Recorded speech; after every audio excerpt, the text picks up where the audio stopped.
It's Paul on your Hot Breakfast for a Tuesday morning, 5 to 8, and apparently, according to young Ray Quinn, who's in the studio with me right now, there's a secret Ray Quinn house track out there somewhere, isn't there? Good morning. Morning, Ray, how are you? Yeah, I'm good. There is a secret house track out there somewhere.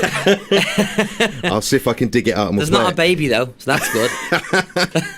Yeah, so we'll play this secret house track at some point. So, how was your journey down here this morning? Fine, mate. Yeah, I left really, really early. You must have done. What time did you leave? I think I set my alarm for 4:45. I was here really early, though. Yeah, not that we mind. I was but quite you proud were. of that. I was really proud of that. Jordan comes into the studio and he said, "Oh, Ray's here. He's just nipped next door to the cafe to get himself a sarnie, and then he's going to be up." And I'm looking at me watch thinking... Do you know what was amazing, though, when I went in there to get me bacon and egg, right? I was waiting, I bought me thing, I was waiting, and then anyway, she came out and she was like, "Bacon, egg?" I was like, "Yeah, that's me, love." She's like, "Okay." And I looked at it. It was the first time I looked at it. And as I walked out, she came running out and said to a couple of lads outside, "Where did that young man just go?" And he went, "In there, I think." You know. And she says, "Oh, what happened was I seen his box." Well, that was it. That was funny.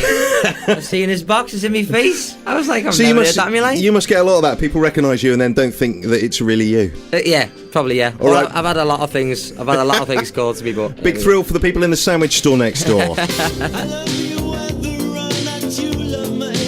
Good morning. Thank you so much for coming in. Nice You've one. come a long way this morning. You came all the way down from London this morning? Yes, I did, yeah. I was going to stay over because I've got a place here. But, You have? Where's your place here? Just you don't have to give the address. Yeah, it's BH. No, it's it's in Poole. So me and my wife got it about 2.5 years ago. So yeah, I would have stayed there, but. I was expecting you to do that. Yeah, I was going to, but I thought, I'll just wake up and get up. Yeah, our Harry will wake me up early anyway, so it's fine. And speaking of the missus, you presumably partly got that flat because she's from around here, isn't she? Yeah, basically, yeah. That's Emma. That's Emma, yeah. I wanted to have a place where, you know, especially when she was pregnant, you know, our Harry being born, I wanted him to be born where his mother was. It was quite a traditional thing for me, really. So I wanted him to have a resident here, you know, and be able to come home and see his family and us have a place. So, yeah, I think it was very important for me to do that. Excellent. Okay, so you've got an EP coming up, you've got a show in Poole coming up, but what I'm going to do is just drag you back just a little bit, and I know you probably answer questions about this all the time. Let's do it. 2006. Okay. Okay, well, 2005 into 2006, so you were in that massive queue outside an audition. Where was the X Factor audition that you went to? I went to Manchester, and basically what happened was my mum sent off for this form about 3 or 4 months ago when the applications were on the telly and all that. Anyway, the application form came through and I was outside. I'd just passed me driving test. I was washing my little Fez bomb, my little Fiesta, and my mum was like, "Yeah, look what's just come through the door." And I was like, "Oh no, I'm not really. I don't want to do that. Mum, I'm in college, aren't I?" So she's like, "Oh, okay, whatever." And then 2 or 3 weeks later, another 2 came, you know, one after the other.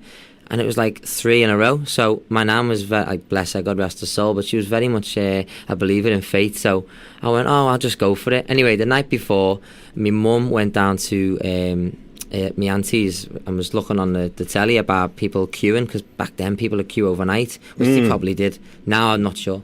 But anyway, my mum came home about 11 o'clock at night. I was in bed. She wakes me up and goes, "Right, I'm going down there now. I'm camping with your auntie. I'll see you in the morning." I went, "What? Don't be stupid." So was she saving you a place? Yeah. So I got up at like 7 in the morning, me and my old fella, drove down in the Fiesta all the way to Manchester, see my mum chatting to this Welsh guy towards the front of the queue, and she just left and went for work. But she did that for me because she was just believed in me, and you know, to me, to this day, that's why I'm grounded. That's why I'm you know, the way I am, because of my family and the way they keep me. So they really put themselves out for you right from day one, really. Exactly. Yeah. Excellent. So, what's it like in that queue, and then eventually getting to the judges? Which judges did you have? Well, I had Simon, Sharon, and Louis, so it was the original wolf pack. So standing in that queue, you know, obviously, how many people were there? I haven't got a clue, but apparently over 300,000 people audition, and you know, you're standing in that queue and you can see around. I mean, I've been in college and I've been in auditions all my life, and you sort of sum up the people around you and you're sort of going, oh God, they're really good, or they're really, really good, or oh, you know, and you're constantly worried and you start sweating before you've got in there. Yeah, but now you know that most of them are completely hopeless. But the thing is, like, you know, you're only watching it on Saturday. You do judge people by the cover, like what Cheryl Cole said, but you do, and it's bad, but most of us really do, and even unbeknownst to myself, I did it, and I was like, this guy with a pug on his t-shirt or whatever, he was walking around like, oh, I've got my Spice Girls figure doll, and I was thinking, oh no, please don't put him through it, just send him home. And then the next minute he goes, wah, and starts singing like an absolute demon, and I was like, oh, what? It is good when that happens, isn't it? When somebody completely hopeless, or you think's going to be hopeless, happens. Well, I think they set it up for that, and that's why the judges even were so shocked. You know, they like couldn't believe it, and I think not only was he talented, but the fact that he shocked them. That's why he went through. It's that Susan Boyle moment, isn't it? Yeah, exactly. So whatever I did, I don't know, but I just got lucky. Whatever it was you did a good job. We'll talk a bit more about Ray on X Factor. We'll talk a bit more about his EP and his show that's coming up at Lighthouse Pool next month. On the way next, though, Michael Jackson, Justin Timberlake. All on your hot breakfast for a Tuesday morning. Just after 25 to 9, live in the studio, we have Ray Quinn. Morning, Ray. I'm here. Thank you so much for coming in. So we've been talking about X Factor and what it was like in that queue and facing... was it Louis, Sharon and Simon? Yes. The rest is kind of history. You come second and you do enormously well in that I got series. quite lucky. Being alongside Leona, you know, she was a great vocalist and I knew we weren't going to win. Yeah, but where's she now? I mean, she's doing so well. But you're not doing so bad yourself. But she doesn't follow me on Twitter. Does she not? No, she doesn't. Are you not mates anymore? Yeah, we are mates, but if I see her, I'd be like, hey, what's going on? Follow me. So, do you follow her on Twitter then? I do. So you know what she's up to? Yeah, absolutely. Do you still see anybody who was on the show with you? She's in a film actually coming out soon that I auditioned for a long time ago. Yeah. It's mad seeing her in it. I mean, imagine if I got cast and she was in it. It'd be so funny. Oh, I wanted to be in that. I know, yeah, but I didn't, so bit of a letdown. You have to move on, though, don't you? You have to kind of let it go. I mean, X Factor, a massive part of your life, and it accelerated you to where you are now. What's coming up for you? Because you've got an EP out, and you're coming to Pool with this show. So, 17th of October, I'm in the Lighthouse. It's a pre-album tour, so it's only a small tour, but it's basically an intimate sort of venues I'm doing just to, you know, get with the fans and sort of tell them where I've been, sort of do what I've done before with the old music so that they remember that, and then of course take them on a journey throughout the show with my band. I'll have a band with me, and play them the new stuff, because it's been such a long time since the album first came out. I mean, you know, we went platinum, we sold 330,000 copies, and you know, I had a sellout UK tour, which is 38 dates, and back then it was really unheard of to do that many, especially off the back of the X Factor, and for me, I absolutely loved it, but it was such a whirlwind and not a lot of control as far as I was concerned. So, and I was 17, I was a baby, I had no experience really whatsoever. So I was just going along with it, being happy and smiling and actually just enjoying myself, and why not? And then, you know, I could have brought out albums a long time ago, but it was never the right time. I'm at a stage in my life now where I'm a dad, I'm a husband, and I've got a bit of experience under my belt as far as the entertainment industry goes, and I've been steady like producing and writing with my manager, and it came down to it was like, actually, what is it we want to do? What is it I want to do for the rest of my life? And it was always about the music, and that's where it began, and that's where it'll end. So I've got an EP out 15th of September. You can pre-order it now on iTunes. And me and my manager the last 4 months have been working so hard on this. We've been flying back and forth from New York with a producer called David Fink, who's just produced for George Michael and Rod Stewart, Phil Ramone. He's you know, his list, the guys he's worked with, is absolutely. So we've never compromised on quality as far as I'm concerned, and we love the tracks, you know. So it's really exciting for me right now to sort of get the fans out there listening to what I'm doing, because you know, people are confused as to whether I'm an ice skater or whether I'm Danny Zuko or what. Yeah, why wasn't Ray Quinn in the Olympics in the ice skating? Where is he? Yeah, I've had people come to me say, oh, when's your next skating show? I'm not an ice skater, although let's face it, you did pretty well at it. I really enjoyed it. What a show. You won the show, didn't you? Yeah, I did, yeah, and it's, for me, I just absolutely loved it. I mean, Chris and Jane were an absolute pleasure to work with. The show itself, you got really looked after. Everybody was so lovely.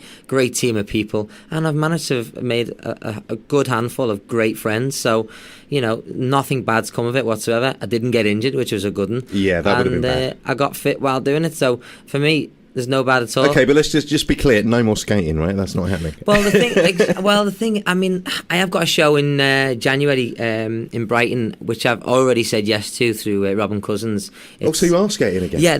But basically, this is a Holiday on Ice. It's called Holiday on Ice, and basically, I've had so many, people coming up to me when you do an ice skating show. Oh, we'd love to see you skate again.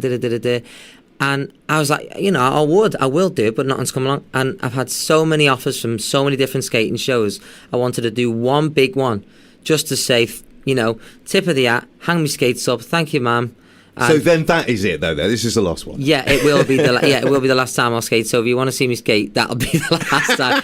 Because I've been so busy with the recording and on the music and concentrating on what songs I want to release and stuff. And I've lost track of everything else. I've had so many offers come in from theatres and TV things and whatever, and without the select few, I've battered most of them aside to completely concentrate and consume myself in the music, because that's what I'm most passionate about, and that's where I want to stand, is perform and sing, and that's what I want to do. So you're all about the swing, and this is going in a kind of more jazzy direction at the moment. Yeah, I've been, I've done a lot of research over the last few years, and been to jazz nights and met these people who can sing jazz and just get up. I mean, these people are accountants. These people are, work in, I don't know, some popular supermarket. Other supermarkets. Exactly. And they just get up and they sing. And I'm like, why haven't you been singing? What are you doing? And they're like, I just love doing it. This is my passion.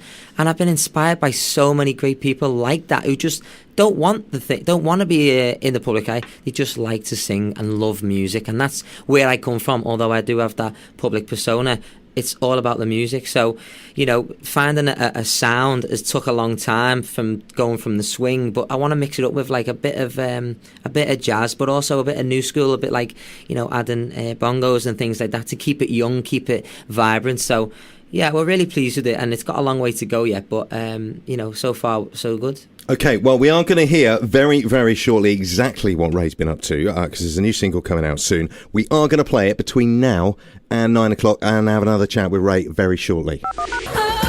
Tuesday morning, just coming up to 10 to 9. Ella Henderson, of course, a former X Factor contestant, as is young Ray Quinn here, who's on the show. Morning, Ray. Nice one. Yeah, she was amazing. I remember her on the show, and I was thinking, wow.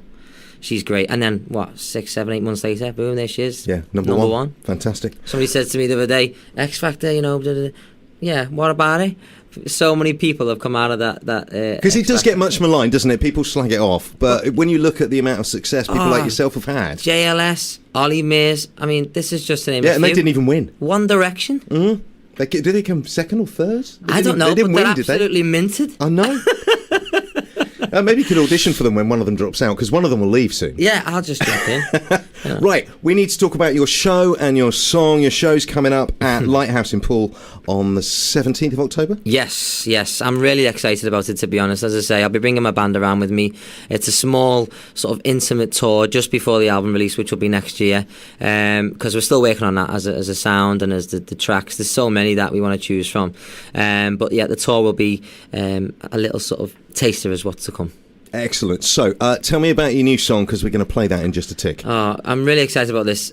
So me and my manager have been working really, really hard on trying to get the right sound and the right producers, and we've also been working with a guy called Rqhrb who works in London studios, who's just finished working with Ella here, which is she's an amazing vocalist. So again, we haven't compromised on quality, and we were going to bring out just a single, which you're going to play now, but actually for me it was about just putting as much as I can out there for people to hear, because as I say, I've been very blessed to have done so many things in my career, like as far as variety is concerned, but actually lost focus on actually who I am and what I want to be, and obviously timing is everything. So I felt like right now is the best time to do so, and the support that I've got from the fans and people already pre-ordering the EP for me is just immense. My old album's not even been in the charts, and then all of a sudden it started creeping back on iTunes. So is that coming back again as well? That was I don't 2006, 7, something like that? The thing was, mate, I didn't even know you could buy it. I mean, I didn't even know you have got a copy, haven't you? I